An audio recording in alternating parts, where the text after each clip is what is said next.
ગુજરાતમાં સ્થાનિક સ્વરાજની ચૂંટણી આવી રહી છે। અમરેલીની 4 નગરપાલિકાની સહિત સાવરકુંડલા અને દામનગરમાં પણ કોંગ્રેસ પોતાનો દબદબો જાળવી શકે તેના માટે થઈને હવે કોંગ્રેસના પ્રમુખ પ્રતાપ દુધાત મેદાને આવી ગયા છે। શું છે સમગ્ર વિષય જોઈશું આ વિડીયોમાં। નમસ્કાર, હું હંસિની અને તમે જોઈ રહ્યા છો નિર્ભય ન્યૂઝ। ગુજરાતમાં 66 નગરપાલિકા અને એક મહાનગરપાલિકા એટલે કે જૂનાગઢની 16 ફેબ્રુઆરીએ ચૂંટણી યોજાવાની છે અને આના પરિણામ 18 ફેબ્રુઆરીના રોજ સામે આવવાના છે। હવે આ બધાની વચ્ચે અમરેલીની 4 નગરપાલિકા ખૂબ જરૂરિયાત છે તેવું આપણે અત્યાર સુધી જોતા આવ્યા છે, કારણ કે અમરેલીમાં એક તરફ લેટરકાંડ થયો હતો અને તેની જ અસર ભારતીય જનતા પાર્ટી ઉપર પડી રહી હોય તેવું પણ લાગી રહ્યું હતું અને તેની સામે કોંગ્રેસના નેતા ખૂબ જ એક્ટિવ મોડમાં જોવા મળ્યા હતા તે દરેક નગરપાલિકાને જીતવા માટે થઈને। પરંતુ હવે સાવરકુંડલા તેની સાથે જ દામનગરમાં પણ નગરપાલિકાની જેટલી પણ બેઠકો છે તે બેઠક કોંગ્રેસના હસ્તક આવી શકે તેના માટે થઈને હવે કોંગ્રેસના પ્રમુખ છે પ્રતાપ દુધાત, તેમના દ્વારા હવે પ્રચાર અને પ્રસારની શરૂઆત થઈ ગઈ છે। સૌથી પહેલા તો પ્રતાપ દુધાતને સાંભળીએ કે તે આ વિષયને લઈને શું કહી રહ્યા છે। ભાજપની 100% સીટ હતી પણ અનાયસે એક્સિડન્ટલી ભાઈ શ્રી જયસુખભાઈ નાકરાણીનું દુઃખદ અવસાન થયું।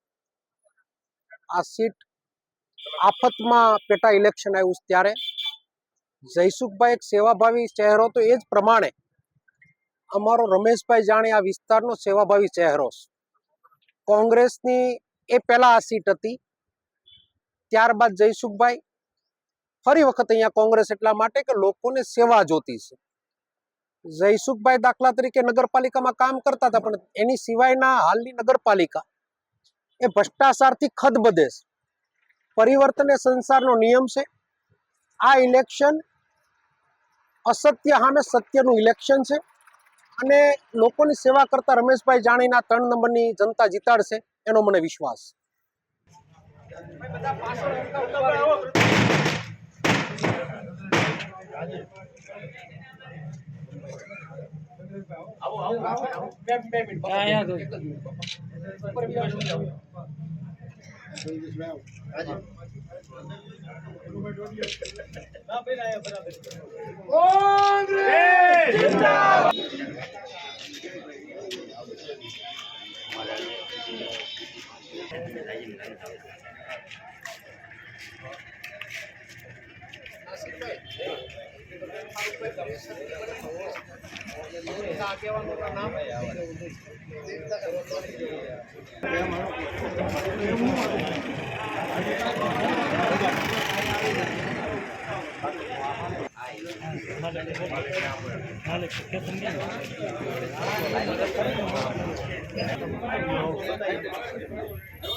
એટલે થોડું પાછું જવું પડે।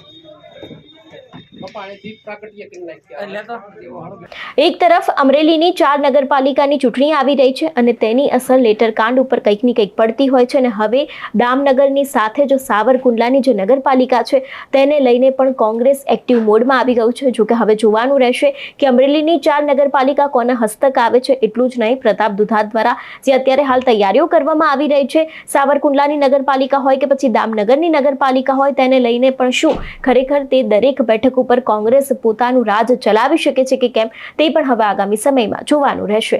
તમારું શું માનવું છે આ વિષયને લઈને અમને કમેન્ટ કરીને ચોક્કસથી જણાવજો। તેની સાથે જ અમારી ચેનલ નિર્ભય ન્યૂઝને લાઇક, શેર અને સબસ્ક્રાઇબ કરવાનું ભૂલશો નહીં। નમસ્કાર।